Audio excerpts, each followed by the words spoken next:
बिस्मिल्लाहिर्रहमानिर्रहीम। अस्सलाम वालेकुम वरहमतुल्लाहि वबरकातुह। मुझ पर हलाल तुम पर हराम है। दादा अब्बू एक किस्सा सुनाते थे। मोहम्मद बख्श और मोहम्मद हुसैन दो भाई थे। मोहम्मद बख्श इंतहाई गरीब लेकिन खुददार शख्स था। मोहम्मद हुसैन एक अमीर तरीन आदमी था और अहले इलाका में अपना मुकाम रखता था। मोहम्मद बख्श गरीब तो था लेकिन उसके हालात की खबर उसके छोटे भाई हुसैन या उसके किसी भी रिश्तेदार या जानने वाले को नहीं थी। मोहम्मद बख्श बारहा ये जुमला दोहराया करता था, अल्लाह ताला का दिया सब कुछ मेरे पास है। अल्लाह सुब्हानहू व तआला का बहुत बड़ा करम है मुझ पर, एहसान है अल्लाह का कि मुझे हर नेमत से नवाजा है। मोहम्मद हुसैन अपनी बीवी बच्चों के साथ हज की तैयारियां कर रहा था। हुसैन की बीवी ने अपने बेटे से को कहा कि ताया अब्बू के घर जाकर फलाई चीज ले आ। बच्चा जब ताया अब्बू के घर गया तो तमाम घर वाले गोश्त के साथ रोटी खा रहे थे। बच्चे ने अपनी ताई अम्मी से गोश्त मांगा तो ताई अम्मी ने इनकार कर दिया। बच्चे ने जिद की और फिर ताया अब्बू से कहा, लेकिन उसके ताया अब मोहम्मद बख्श ने भी सख्ती से इनकार कर दिया। बच्चा रोता हुआ घर गया और अपनी माँ को सारा माजरा बताया। शाम को जब मोहम्मद हुसैन घर आया तो उसकी बीवी ने उसे बताया कि तुम्हारे भाई ने तुम्हारे बेटे को गोश्त की 2 बोटी देने से इनकार कर दिया और तुम इन लोगों पर अपनी जान निछावर करने के लिए तैयार रहते हो। मोहम्मद हुसैन शदीद गुस्से में अपने भाई के घर गया और जाकर मोहम्मद हुसैन को खूब ताने, भाई इतनी भी इंसान की नीयत अपना हो कि वो अपने भतीजे को इनकार कर दे। मेरा बेटा कोई भूखा नंगा नहीं है, मैं रोज भी उसे गोश्त खिला सकूं, मुझे आपसे कम से कम ये उम्मीद नहीं थी। बिल आखिर मोहम्मद बख्श ने अपने आंसू साफ करते हुए कहा, भाई काश आज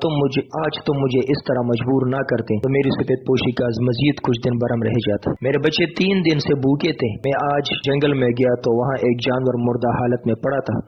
मैं बच्चों की भूख मिटाने के लिए उस जानवर से कुछ गोश्त का हिस्सा काट कर लाया था। वो गोश्त मुझ पर और मेरे बच्चों पर तो हलाल था मगर तुम्हारे बेटे पर हराम था। मैं नहीं चाहता था कि तुम्हारे बेटे के मुंह में हराम का लुक्मा चला जाए। ये सुनकर मोहम्मद फूट फूट कर रोने लगे, अपने भाई को गले लगे और फिर हाथ जोड़कर माफी मांगी कि मुझे आपकी खबर रखनी चाहिए थी, माफ कर दे भाई। फिर मोहम्मद हुसैन ने हज की तैयारी मनसूख कर दी और सारी रकम अपने भाई को दे दी। भाई को भी करवा दिया। आज हमें इर्द गिर्द भी बहुत सारे मोहम्मद बख्श और मोहम्मद हुसैन मौजूद। अगर आप मोहम्मद हुसैन अपने इर्द गिर्द मोहम्मद बख्श का और उसके बच्चों का ख्याल रखें, वरना आपकी नमाज, आपका हज, इबादत किसी काम के नहीं है जो आपको अमल की तौफीक अता फरमाए। अस्सलाम वालेकुम व रहमतुल्लाहि व बरकातुहू।